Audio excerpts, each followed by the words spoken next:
అరే ఎందుకంటే ఇప్పుడు ఒకడు వీడియో చూస్తుంటే వాడికి మొత్తం అర్థం కావాలి. సో 330 అన్న 300 ఉన్నప్పుడు డామ్కి వెళ్ళినప్పుడు 330 అని చెప్పు. వీడియోలు ఎంత అవుతుంది చెప్పు. కానీ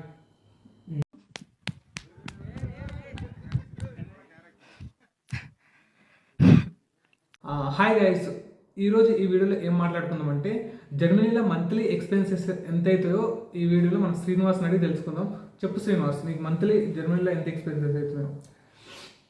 నేను ప్రజెంట్ ఉండేది కీల్లో. సో కలడు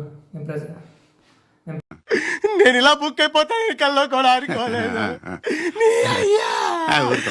ప్రజెంట్ ఉండేది కీల్లో. సో నాకు వచ్చేసి మంత్లీ 600 నుంచి 620 దాకా ఖర్చు అవుతున్నాయి. ఓకే, అంటే నీకు రూమ్ రెంట్ ఎంత అవుతుంది?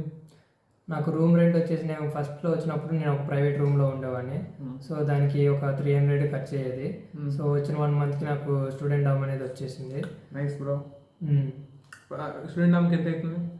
స్టూడెంట్ డామ్కి వచ్చేసి అది నాకు with full equipment cubed kitchen and attached bathroom with full ఫర్నిచర్డ్. Okay, full ఫర్నిచర్డ్ కాబట్టి నాకు వాళ్ళు కొంచెం అది కాక కీలోనే అది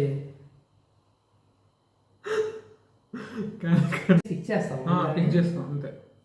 చెప్పురా.